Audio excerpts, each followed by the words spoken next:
Hello guys, कैसे हैं आप लोग। मैं हूं रिक्की और आपका स्वागत है हमारे यूट्यूब चैनल निर्मला निर्वाण क्लासेस पर। जैसा कि जानते हैं फिजिक्स चल रहा है और फिजिक्स में जो आज हम लोग देख रहे हैं जो चैप्टर वो है इलेक्ट्रोस्टैट, जो हमने स्टार्ट किया था उसी का एक प्रश्न है जिसको आज हम लोग देखने जा रहे हैं। बहुत ही अच्छा क्वेश्चन है, आइए इसको देखते हैं हम लोग कि क्या है। तो प्रश्न है क्यों, है ना, देखते हैं क्या प्रश्न है।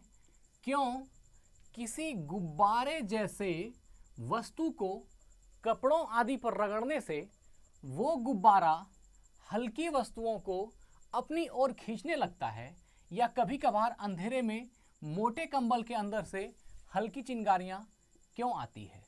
तो प्रश्न बहुत ही सुंदर है मित्र।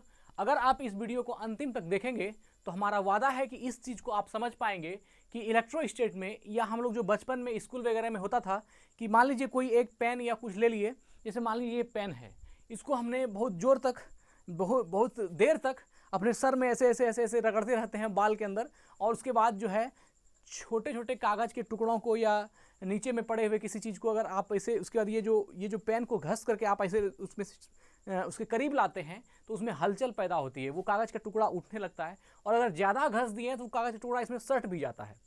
तो मतलब कहने का ये है कि ये जो इवेंट, जो इस तरह की घटनाएं घटती थी बचपन में जो हम लोग करते थे, वो क्यों होता है या उसका क्या रीजन है। आज की वीडियो में इस छोटे से क्वेश्चन के माध्यम से हम आपको यह समझाने का प्रयास करेंगे कि यह क्यों होता है। मैक्सिमम लोग इसको बूझते हैं कि सब समझता है कि कहीं ना कहीं चार्ज इसमें होता है, और वह चार्ज जो है आवेश, ये पेन जो है आवेशित होती है और इसके बाद वह जो है सामने वाली चीज़ पर कुछ इफेक्ट करती है। लेकिन 100% बातें किसी को भी अच्छे से मालूम नहीं होती। मालूम होती है, हम ऐसा नहीं कहते हैं, जो अच्छे से ध्यान से जिसको समझना होगा तो वो जान ही लेगा। तो चलिए इसको देखते हैं क्या है कि जब किसी चीज़ को आवेशित करते हैं हम घस करके पूरा देर तक घिस लेते हैं बाल में, और उसके बाद जब हम कागज़ के टुकड़ों को या कोई ऐसी चीज़ हल्की चीज़ों पर हम ऐसे ऐसे उसको उसके ऊपर करते हैं तो उसमें देखते हैं कोई हलचल होती है, वो कागज़ का टुकड़ा हिलता है या फिर कभी कभी आके इसमें चिपक जाता है। इसका रीज़न क्या है। वैसा ही एक प्रश्न है, क्यों किसी गुब्बारे जैसे वस्तु को, है ना, कपड़ों आदि पर रगड़ने से वो गुब्बारा, है ना, गुब्बारे को पकड़ लीजिए और उसको कपड़ों पर रगड़िए, है ना, रगड़ने के बाद वो गुब्बारा हल्की वस्तुओं को अपनी ओर खींचने लगता है। वो गुब्बारा क्या करता है, जो हल्की चीज है उसको अपनी तरफ अट्रैक्ट करने लगता है ना। या एक क्वेश्चन और है, या कभी कभार अंधेरे में मोटे कंबल के अंदर से, है ना, अंधेरे में मोटे कंबल के अंदर से हल्की चिंगारियां उत्पन्न होती है। क्या होती है, हल्की चिंगारियां उत्पन्न होती है। यह भी आपने देखा होगा ठंडी के समय में जब आप कंबल समेटते हैं, कोई मोटा कंबल जिसमें कवर नहीं हो, आप देखिएगा वो अच्छा कंबल अगर होगी और उसको मोटा, मतलब कि गर्मी देने वाला कंबल है, उसको आप मोड़िएगा या घिसा उसा जाएगा किसी तरह से, तो आप देखिएगा उसमें चट चट की आवाज़ होती है, और चट चट की आवाज़ के साथ जो है हल्की चिंगारी भी होती है ना।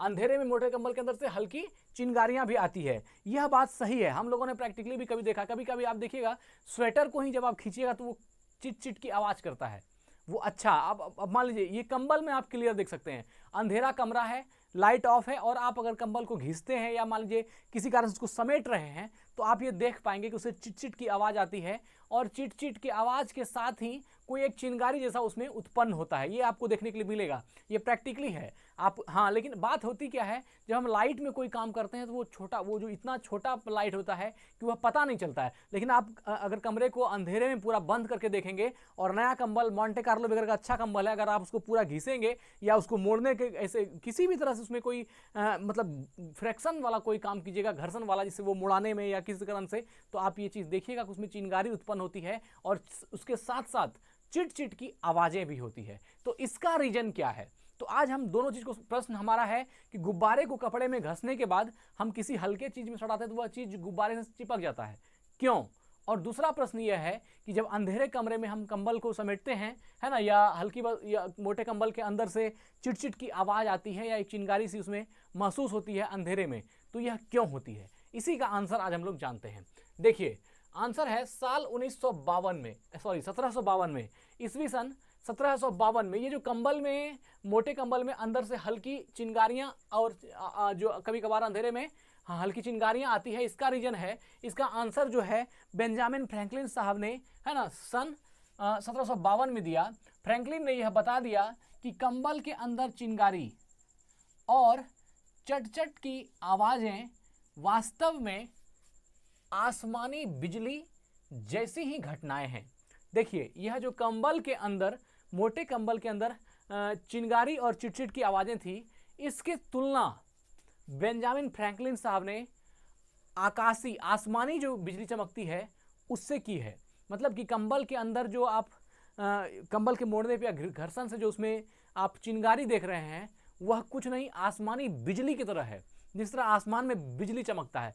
यह रिलेट जो इसको किया गया है वह इस बेसिस पर कि दोनों में एक ही घटना होती है। यहाँ कंबल के साथ भी वही इवेंट होती है और उसमें वो चिंगारी दिखती है, वही इवेंट आकाश में आसमानी बिजली के साथ होते हैं और वो बिजली दिखाई पड़ती है। ये कैसे, अभी हम लोग इसको समझेंगे।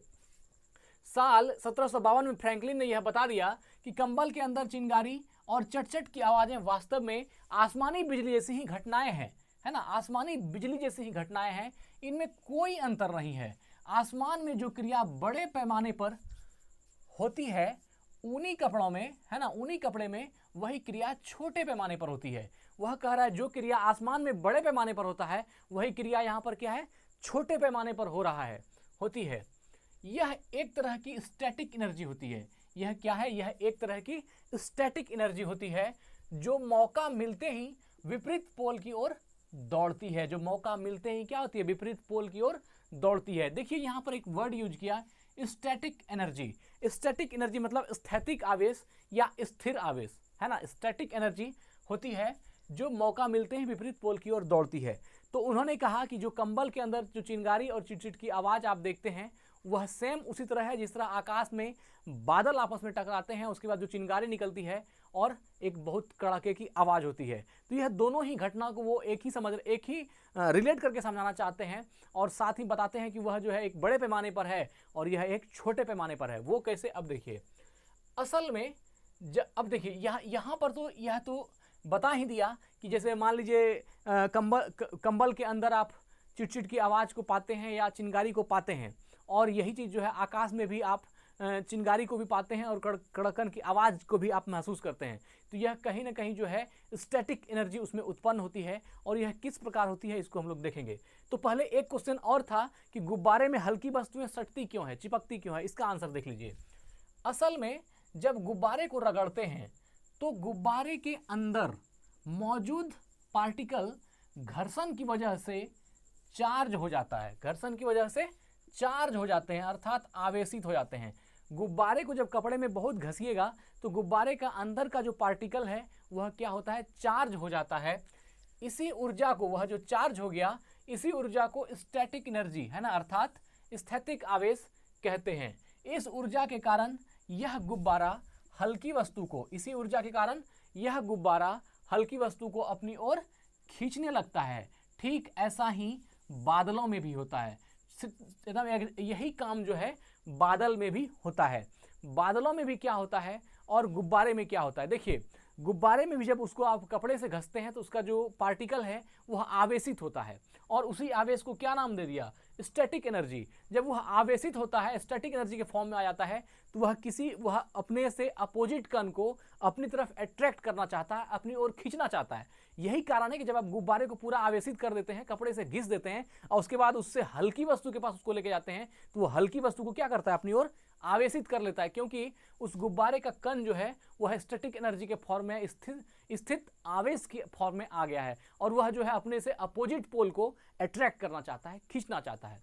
यही कारण है कि जब हम लोग बचपन में स्कूल में जो है ऐसे ऐसे कर लेते थे लिखो फिको वाली पेन से, और उसके बाद जो कागज के टुकड़े पर ऐसे ऐसे करते थे वो कागज का टुकड़ा हिलने लगता था, तो उस समय लगता था कि जादू है। समझ में नहीं आती थी बातें क्या है, लेकिन अब समझ में आती है कि वो जो आप घिसते हैं बार बार, जो उसको घर्षण डालते हैं, तो जिस पोर्शन पर उसमें उसको घर्षण कर रहे हैं, यहाँ का जो मॉलिक्यूल है, यहाँ का जो पार्टिकल है, उस पार्टिकल में जो है स्टैटिक आवेश आ जाती है, उसमें एक स्थिर आवेश उत्पन्न होता है, और वह आवेश जो है अपने से अपोजिट पोल को अट्रैक्ट करती है। इसलिए जब हम कागज, उसका अपोजिट पोल होता है, जब हम है यहाँ पर, इसलिए जब हम उसको ऐसे ऐसे हिलाते हैं तो कागज में भी जो है हम मूवमेंट पाते हैं, हम देखते हैं कि वह भी हिल रहा है। मूल कारण है, सबसे जो मेन रीजन है वह है इस मार्कर के अंदर या इस पेन के अंदर इसके पार्टिकल का स्टैटिक फॉर्म में, स्टैटिक जो एनर्जी है उस फॉर्म में आ जाना, अर्थात स्थिर आवेश के रूप में आना। अब वह होता है फ्रिक्शन से। फ्रिक्शन आप जितना ही दीजिएगा उतना ही ज़्यादा आप पाते हैं कि इसका पार्टिकल जो है आवेशित हो जाता है और वह अपोजिट पार्टिकल को उतने ताकत के साथ जो है अट्रैक्ट करता है।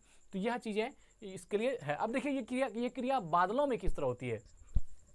तो दोनों एक ही है, कोई दिक्कत नहीं, आप समझ सकते हैं। बादलों में मौजूद बर्फ के कण जब आपस में रगड़ते हुए घर्षण करते हैं। बादल जब हवा में उड़ता है और एक दूसरे से टकराता है, फ्रिक्शन करते रहता है, तो वही कह रहा है बादलों में मौजूद बर्फ के कण जब आपस में रगड़ते हुए घर्षण करते हैं तो स्टैटिक एनर्जी, यहां पर भी क्या हो रहा है, स्टैटिक एनर्जी उत्पन्न हो जाती है। बादल का जो बर्फ का टुकड़ा है वह जो आपस में हवा के माध्यम से लड़ता है, टकराता है, मतलब आपस में लड़ते रहता है, तो उससे क्या होता है, उस टकराने से, है ना, उस टकराने से और उस घर्षण से स्टैटिक एनर्जी जो है उत्पन्न हो जाती है। बादलों के ऊपर वाली परत पर पॉजिटिव, बादलों के ऊपर वाली परत पर पॉजिटिव तथा नीचे वाली परतों में निगेटिव आवेश। देखिए अगर यह मान लीजिए बादल है, इस तरह के बादल है, तो इसका जो ऊपर वाला हो जाएगा इसमें पॉजिटिव चार्ज हो जाता है और नीचे वाला जो है यह निगेटिव चार्ज हो जाता है। तो बादलों में ऊपर वाली परत में जो है ना, नीचे वाली परत में निगेटिव और ऊपर वाली परत में पॉजिटिव आवेश बनता है।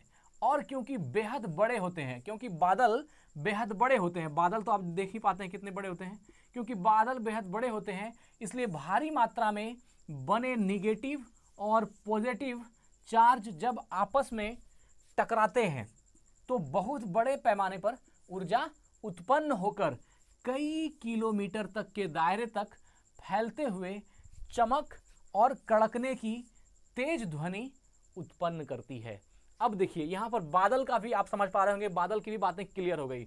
जब बादल, देखिए जब वाष्पन की क्रिया होती है और यहाँ से पानी जब मान लीजिए ऊपर जा रहा है, वहाँ फिर वो जो जम के बर्फ जो आप देखते हैं कि कभी कभी बर्फबारी भी होता है, ओलाबारी भी होता है, तो वह जो बर्फ के फॉर्म में बड़ा बड़ा बादल, चूंकि एक ऐसा तो नहीं छोटा सा अमाउंट होता है, बहुत बड़ा बड़ा बादल होता है, तो वह जो बड़े बड़े बादल आपस में टकराते हैं और टकराने के बाद उसमें घर्षण होता है, तो घर्षण होने के बाद बादलों की दो परत बन जाती है, ऊपर और नीचे। ऊपर की परत में पॉजिटिव चार्ज हो जाता है और नीचे की परत में निगेटिव चार्ज होता है। और पॉजिटिव चार्ज और निगेटिव चार्ज जैसे ही दो अलग अलग चार्ज है तो वह क्या होता है, एक दूसरे की तरफ अट्रैक्ट होता है, एक दूसरे की तरफ दौड़ता है, और वही जो अट्रैक्ट होकर के एक दूसरे की तरफ जो आकर के मिल जाता है तो उससे क्या हो जाती है, बहुत ही भारी मात्रा में बने पॉजिटिव और निगेटिव चार्ज जब आपस में टकराते हैं, पॉजिटिव ऊपर वाला है और निगेटिव नीचे वाला है, दोनों ही जब आपस में टकराता है तो बहुत जोर की बिजली चमकती है